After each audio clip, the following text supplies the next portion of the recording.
हरे कृष्ण। हरि बोल। और आज हम श्रीमद् भागवतम के एक ऐसे अध्याय में प्रवेश कर रहे हैं जहाँ से हमारे इस ब्रह्मांड की रचना शुरू हुई। क्या आप जानते हैं कि जब इस संसार में कुछ भी नहीं था तब सबसे पहले कौन प्रकट हुआ? आज हम जानेंगे ब्रह्मा जी के प्राकट्य और उनकी उस महान खोज की कहानी जिसने हमें तप और धैर्य का महत्व सिखाया। स्रोत भगवान ही हैं। हर रचना का मूल आधार भगवान श्री कृष्ण विष्णु ही हैं। तपस्या का फल जब हम व्याकुल होते हैं तो शांति और उत्तर केवल तपस्या और ध्यान से ही मिलते हैं। अहंकार का त्याग।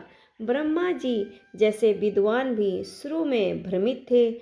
यह हमें सिखाता है कि बिना गुरु और भगवान की कृपा से के ज्ञान संभव नहीं है।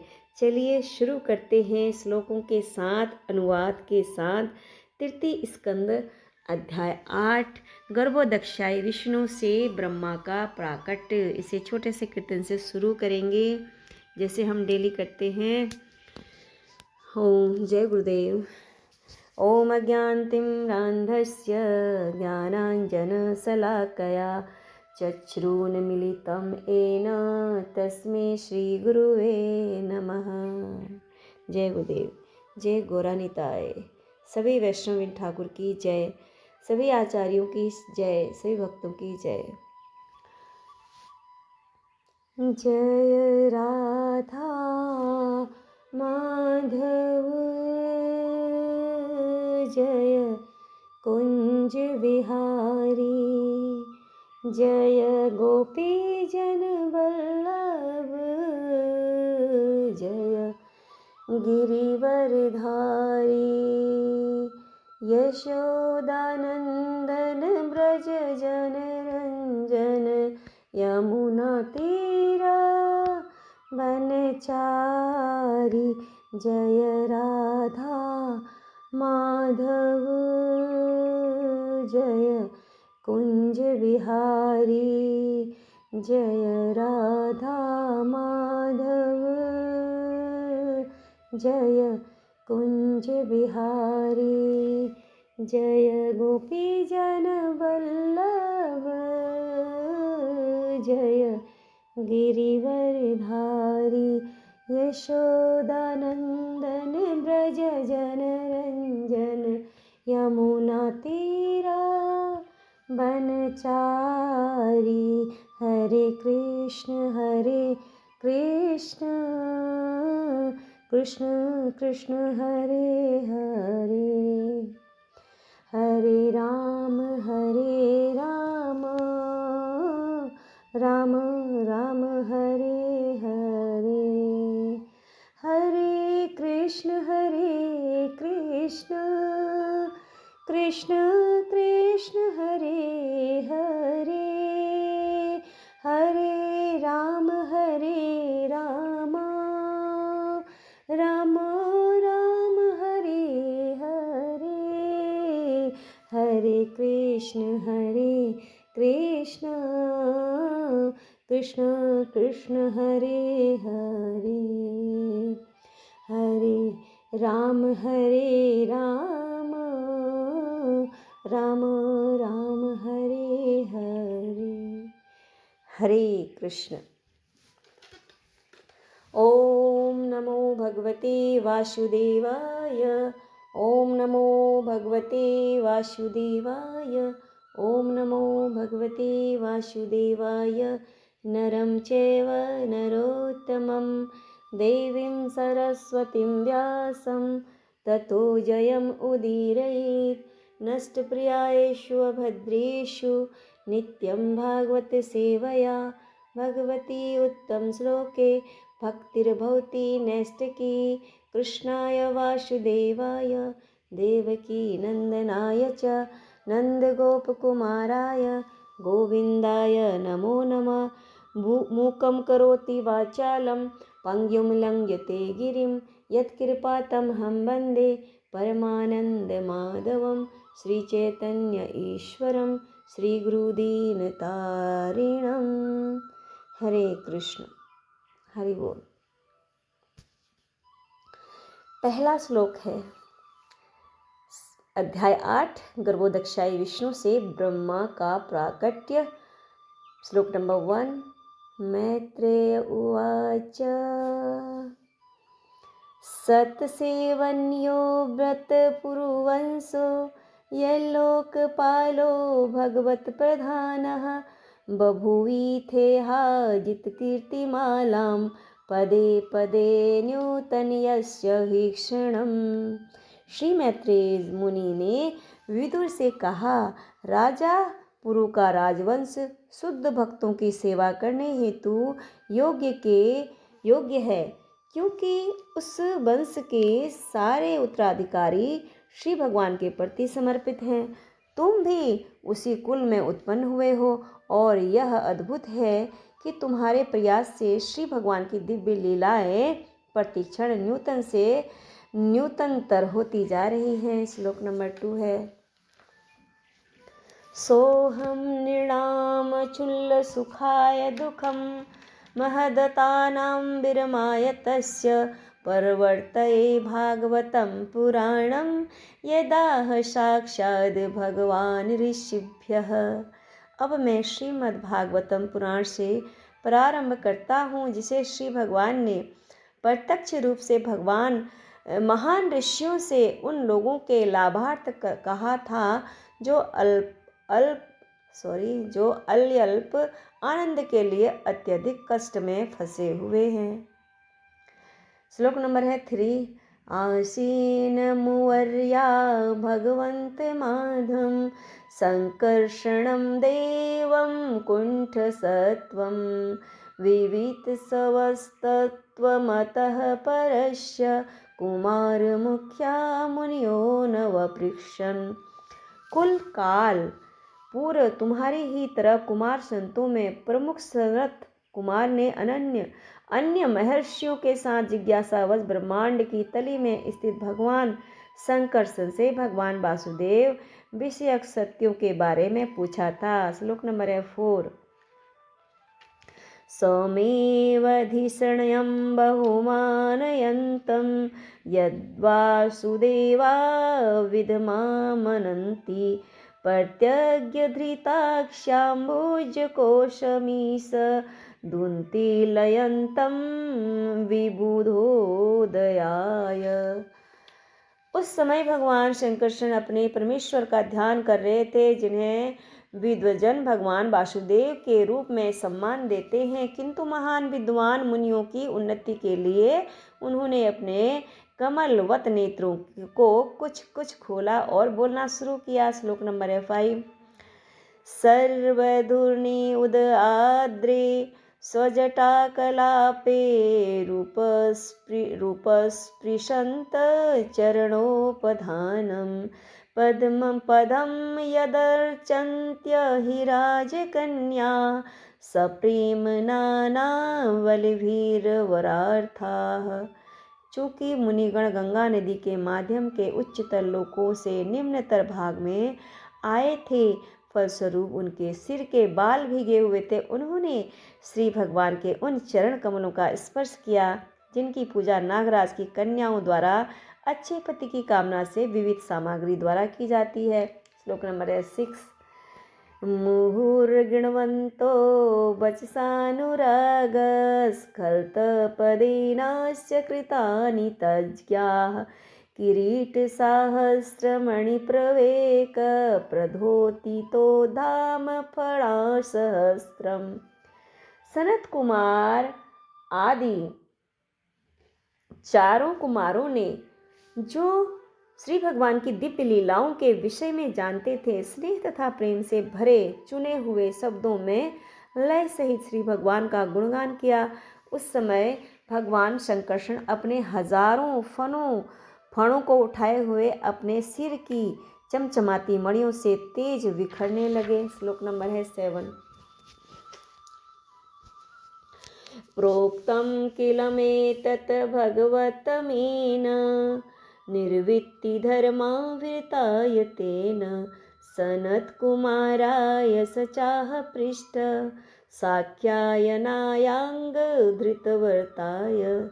इस तरह भगवान शंकरचरण ने उन महर्षि सनत कुमार को श्रीमद् भागवतम का भावार्थ कहा, जिन्होंने पहले से वैराग्य का व्रत ले रखा था। सनत कुमार ने भी अपनी पारी में साख्यान मुनि द्वारा पूछे जाने पर श्रीमद् भागवतम को उसी रूप में बतलाया जिस रूप में उन्होंने भगवान शंकरचरण से सुना था। श्लोक नंबर है 8। साख्यायनः पारमहंस्य मुख्यो विवीक्षमाणो भगवद्विभूति जगात सोऽसं गुरुवे निविन्ताय पराशरायात बृहस्पतेक्ष। सांख्याय मुनि अध्यात्मवादियों में प्रमुख थे और जब वे श्रीमद् भागवतम के शब्दों में श्री भगवान की महिमाओं का वर्णन कर रहे थे तो ऐसा हुआ कि मेरे गुरु पराशर तथा बृहस्पति दोनों ने उनको सुना। श्लोक नंबर है 9। प्रोवाच मह्यं सदयालुरुक्तो मुनिः पुलस्त्येन पुराणमाधं सोऽहं तवेतत् कथयामि वत्स श्रद्धालवे नित्यमनुव्रताय। जैसा कि पहले कहा जा चुका है, महर्षि पराशर ने महर्षि पुलस्त्य के द्वारा कहे जाने पर मुझे अग्रगण्य पुराण श्रीमद् भागवतम सुनाया। हे पुत्र, जिस रूप में उसे मैंने सुना है उसी रूप में मैं तुम्हारे सम्मुख उसका वर्णन करूंगा, क्योंकि तुम सदा ही मेरे श्रद्धालु अनुयायी रहे हो। श्लोक नंबर है 10। दापलुप्तं विश्वम् इदं तदासीद् यन्निद्रया मीलित अन्यमिल्यत अहीन्द्रतल्पे दिश्यान एकः कृतक्षणः स्वात्मरतो निरीह। उस समय जब तीनों जगत जल में निमग्न थे तो गर्भोदक्षाई विष्णु महान सर्प अनंत की अपनी सैया में अकेले लेटे थे। यद्यपि वे अपनी निजी अंतरंगी शक्ति में सोए हुए लग रहे थे और बहिरंगी शक्ति के प्रभाव से मुक्त थे, किंतु उनकी आंखें पूर्णतया बंद नहीं थी। श्लोक नंबर 11 है। स्वांत शरीरे अर्पितभूत सूक्ष्म कालात्मकाम शक्तिम उदीरयाण उवास तस्मिन् सलीले पदे स्वे यथा नलो दारुणीरोदरवीर्यः। जिस तरह ईंधन की लकड़ी के भीतर अग्नि की शक्ति छिपी रहती है, उसी तरह श्री भगवान समस्त जीवों को उनके सूक्ष्म शरीरों में लीन करते हुए प्रलय के जल के भीतर पड़े रहे। वे काल का नामक स्वतः अर्जित शक्ति में लेटे हुए थे। श्लोक नंबर है 12।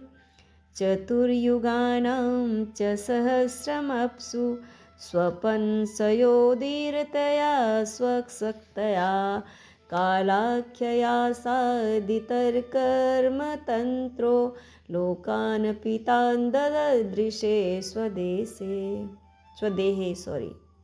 एक बार और से रिपीट करूँगी मैं 12 वाले को श्लोक को। चतुर्युगानां च सहस्र अप्सु स्वप्न स्वया उदीरतिया स्वशक्तया कालाख्यान् आसादित कर्मतंत्र लोकान अपितान ददृशे स्वदेहे। श्री भगवान अपनी अंतरंगी शक्ति में 4000 युग चक्रों तक लेटे रहे और अपनी बहिरंगी शक्ति से जल के भीतर सोते हुए प्रतीत हुए। जब सारे जीव काल शक्ति द्वारा प्रेरित होकर अपने सकाम कर्मों का आगे विकास करने हेतु बाहर आ रहे थे तो उन्होंने अपने दिव्य शरीर को नीले रंग का देखा। श्लोक नंबर है 13।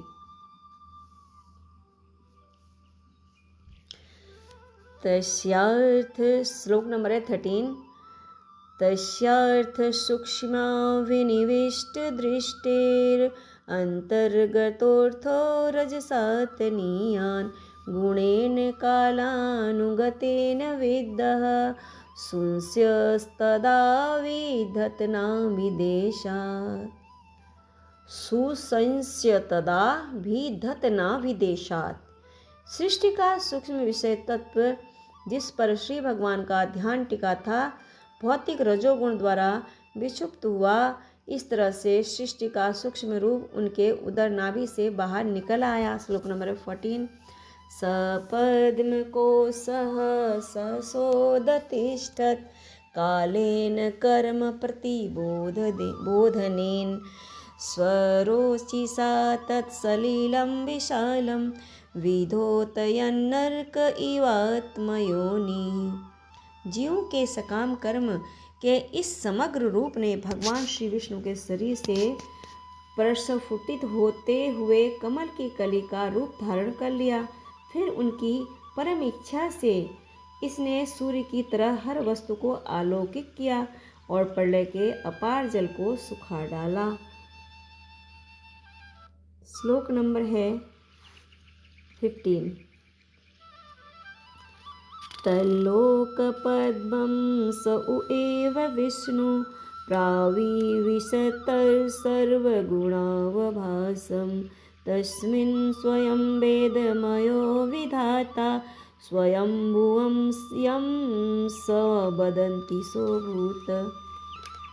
उस ब्रह्मांडमय कमल पुष्प के भीतर भगवान श्री विष्णु परमात्मा के रूप में स्वयं प्रविष्ट हो गए और इस तरह जब यह भौतिक प्रकृति के समस्त गुणों से गर्वित हो गया तो साक्षात वैदिक ज्ञान उत्पन्न हुआ जिसे हम स्वयंभू ब्रह्मा कहते हैं। श्लोक नंबर 16।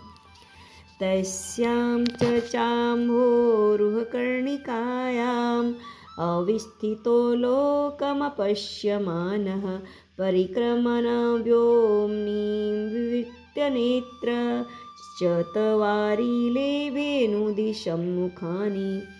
कमल के फूल से उत्पन्न हुए ब्रह्मा जगत को नहीं देख सके, यद्यपि वे कोष में स्थित थे, अतः उन्होंने सारे अंतरिक्ष की परिक्रमा की और सभी दिशाओं में अपनी आंखें घुमाते समय उन्होंने 4 दिशाओं के अनुरूप 4 सिर प्राप्त किए। श्लोक नंबर है 17। तस्मात् युगन्त्वश्वसन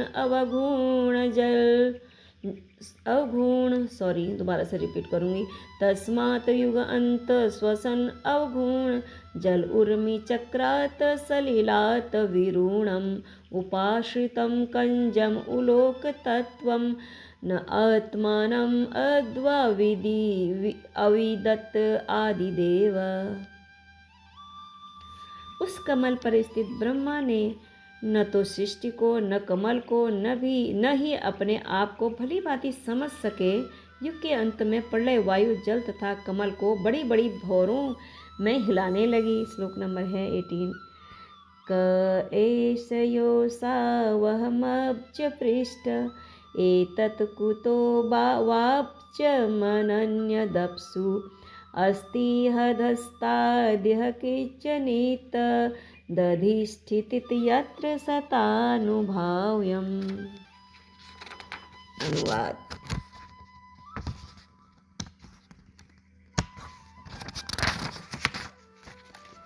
ब्रह्मा ने अपनी अनभिज्ञता से विचार किया, इस कमल के ऊपर स्थित मैं कौन हूँ?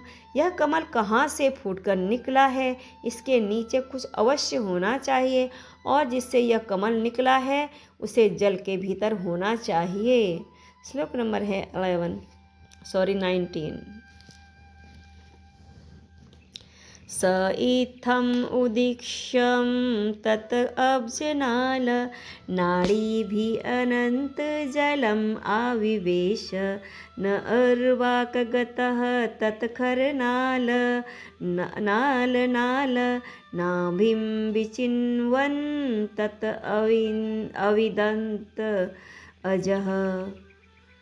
अविन्दत् अजः। एक बार दोबारा से रिपीट करूँगी, सॉरी। स इत्थम् उदीक्ष्य तब्जनाल नाड़ीभिरन्तर्जलमाविवेश नार्वागतस्तखरनाल नाभिं विचिन्वस्तदविन्दताजः। इस तरह विचार करते हुए ब्रह्मा कमलनाल के रंध्रों छिद्रों के मार्ग से होकर जल के भीतर प्रविष्ट हुए, किंतु नाल में प्रविष्ट होकर तथा श्री विष्णु के नाभि के निकट जाकर वे जड़ मूल का पता नहीं लगा पाए। श्लोक नंबर 20। तमस्य पारे विदुरात्मसर्ग विचिन्वतो भूतसुमाहं स्त्रीणेमिः यो देहभाजाम्भ्यमीर्याणः परीक्षिणोत्यायुरजस्य हेति। हे विदुर, अपने अस्तित्व के विषय में इस तरह खोज करते हुए ब्रह्मा अपने चरम काल में पहुँच गए, जो श्री विष्णु के हाथों में शाश्वत चक्र है और जो जीव के मन में मृत्यु भय के समान भय उत्पन्न करता है। श्लोक नंबर 21 है।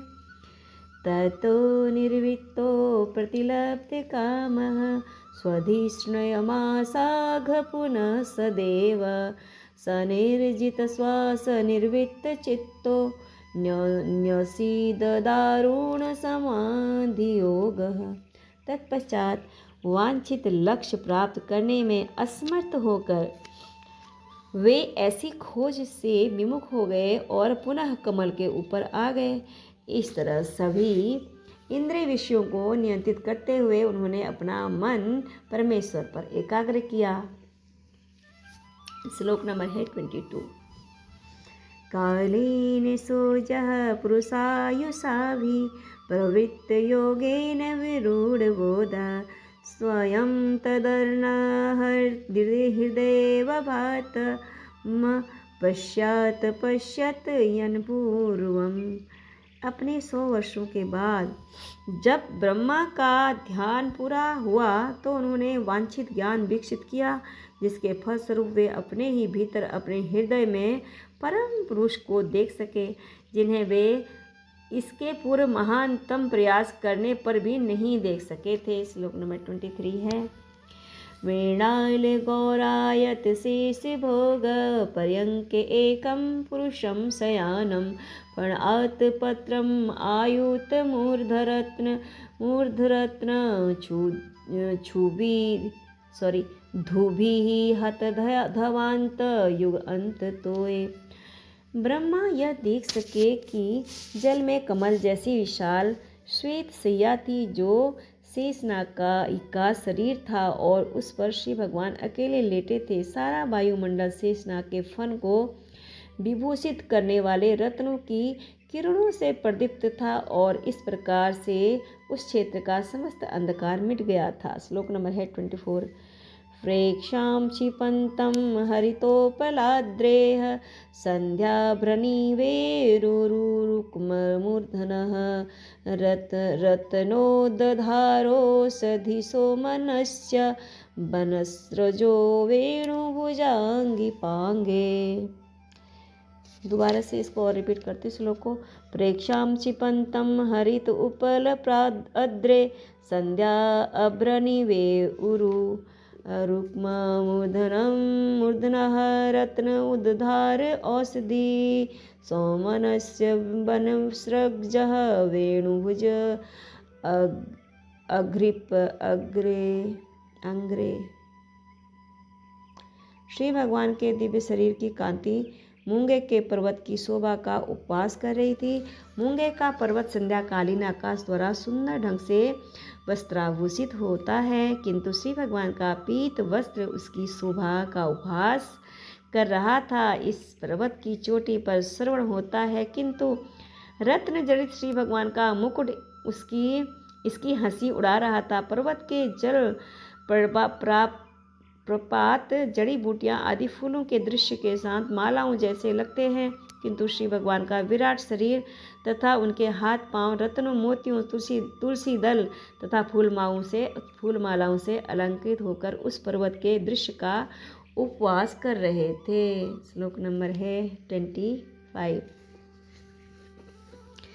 अयामतो विस्तरतः स्वमान देहेन लोकत्रयसंहेण विचित्र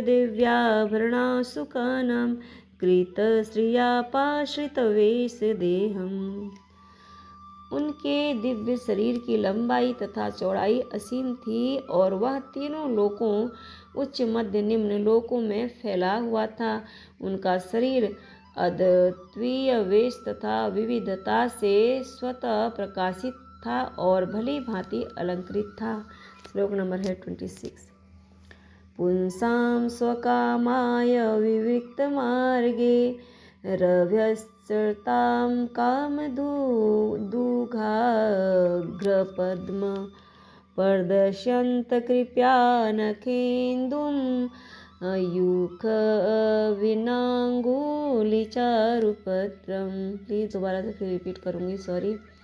पुंसां स्वकामाय विविक्त मार्गे अव्यर्थर्चतां कामदुग अग्निपदं प्रदर्शयन्तं कृपया नख मुयुख भिन्न अंगुली चारुपत्रम। श्री भगवान ने अपने चरण कमलों को उठाकर दिखलाया। उनके चरण कमल समस्त भौतिक कलमश से रहित भक्तिमय सेवा द्वारा प्राप्त होने वाले समस्त वरों के स्रोत हैं। ऐसे वर उन लोगों के लिए होते हैं जो उनकी पूजा शुद्ध भक्ति भाव में करते हैं। उनके पांव तथा हाथ के चंद्रमा सदृश नाखूनों से निकलने वाली दिव्य किरणों की प्रभा छटा फूल की पंखुड़ियों जैसी प्रतीत हो रही थी। हरि बोल। श्लोक नंबर है 27। मुखेन लोकार्तिहरस्मितेन परिस्फुरत् कुण्डलमण्डितेन शोणायितेन नरबिम्बभासा प्रत्यर्हयन्तं सुनसेन सुग्रीवा। उन्होंने भक्तों की सेवा भी स्वीकार की और अपनी सुंदर मुस्कान से उनका कष्ट मिटा दिया। कुंडलों से सज्जित उनके मुखारविंद का प्रतिबिंब अत्यंत मनोहारी था, क्योंकि यह उनके होठों की किरणों तथा उनकी नाक एवं भौहों की सुंदरता से जगमगा रहा था। श्लोक नंबर है 28। कदम्ब क्विंजलक पिंगवाससा सुअलकृतं मेखलया नितंबे हारेण च अनंत धनेन वत्स श्रीवत्स वक्षस्थलवल्लभेन। हे विदुर, श्री भगवान की कमर पीले वस्त्र से ढकी थी जो कदम्ब फूल के केसरिया रज जैसा प्रतीत हो रहा था और इसको अतीव सज्जित करधनी घेरे हुए थी। उनकी छाती श्रीवत्स चिह्न से तथा असीम मूल्य वाले हार से सुशोभित थी। श्लोक नंबर है 29। पराधर्य केयूरमणिप्रवेक परयस्तदोर्दण्ड सहस्रशाखम् अव्यक्तमूलं भुवन आगृप इंद्रम अहीन्द्र भोगेह अधिवितवलसम्। जिस तरह चंदन के वृक्ष सुगंधित फूलों तथा शाखाओं से सुशोभित रहता है, उसी तरह श्री भगवान का शरीर मूल्यवान मणियों तथा मोतियों से अलंकृत था। वे आत्मस्थित अव्यक्त मूल वृक्ष और विश्व के अन्य सभी के स्वामी थे। जिस तरह चंदन का वृक्ष अनेक सर्पों से आच्छादित रहता है, उसी तरह श्री भगवान का शरीर भी अनंत के फलों से ढका हुआ है। श्लोक नंबर 30। चराचरो को भगवन् महीन्द्र बंधुं सलिलोपगुणं किरीटसाहस्रहिरण्यशृङ्गम् आविर्भूतकौस्तुभरत्नगर्भं। विशाल पर्वत की भांति श्री भगवान समस्त चर तथा अचर्यों के लिए आवास की तरह खड़े थे। वे सर्पों के मित्र हैं, क्योंकि अनंत देव उनके मित्र हैं। जिस तरह पर्वत में हजारों सुनहरी चोटियां होती हैं, उसी तरह अनंत नाग के सुनहरे मुकुटों वाले हजारों फनों से युक्त श्री भगवान दिख रहे थे। जिस तरह पर्वत कभी कभी रत्नों से पूरित रहता है, उसी तरह उनका शरीर मूल्यवान रत्नों से पूर्णतया सुशोभित था। जिस तरह कभी कभी पर्वत समुद्र जल में डूबा रहता है, उसी तरह श्री भगवान कभी कभी प्रलय जल में डूबे रहते हैं। श्लोक नंबर है 31। निवितम् अमानाय मधुव्रत श्रिया स्वकीर्तिमय्या वनमालया हरिं सूर्य इंदुवायु अग्नि अगमं धामाभिः परिक्रमत प्रातरिके दुरासदम्। इस तरह पर्वताकार श्री भगवान पर दृष्टि डालते हुए ब्रह्मा ने यह निष्कर्ष निकाला कि वे भगवान श्री हरि हैं। उन्होंने देखा कि उनके वक्ष स्थल पर पड़ी फूलों की माला वैदिक ज्ञान के मधुर गीतों से उनका महिमा गान कर रही थी और अतीव सुंदर लग रही थी। वे युद्ध के लिए सुदर्शन चक्र द्वारा सुरक्षित थे और सूर्य, चंद्र, वायु, अग्नि इत्यादि उनके पास तक नहीं फटक सकते थे। श्लोक नंबर है 32।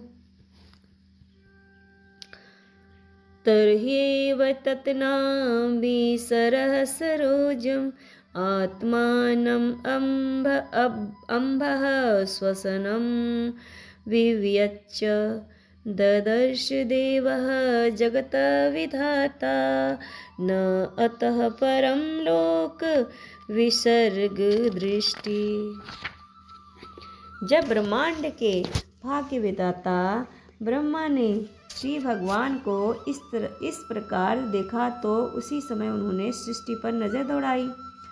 ब्रह्मा ने विष्णु की नाभि में झील, नाभि सरोवर तथा कमल देखा और उसी के साथ प्रलयकारी जल सुखाने वाली वायु तथा आकाश को भी देखा। सब कुछ उन्हें दृष्ट गोचर हो गया। श्लोक नंबर 33 है।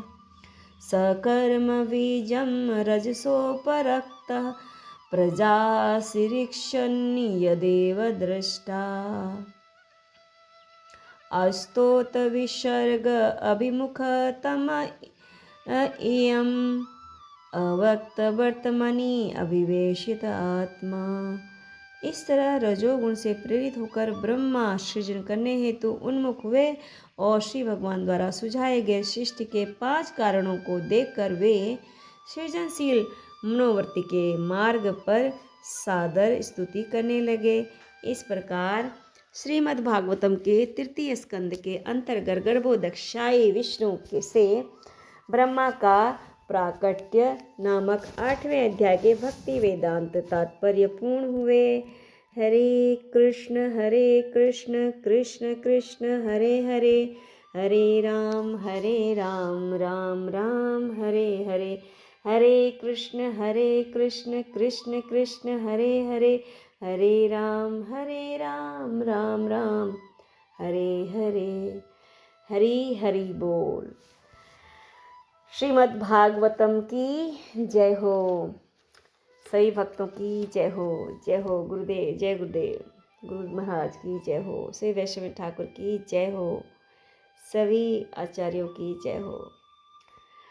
प्लीज़ आप लोग श्रवण कीजिएगा और इसको आप लाइक कीजिएगा और शेयर भी कीजिएगा। जितने ज़्यादा से ज़्यादा लोग इसको श्रवण करेंगे तो मुझे बहुत अच्छा लगेगा। हरि हरि बोल। हरे कृष्ण।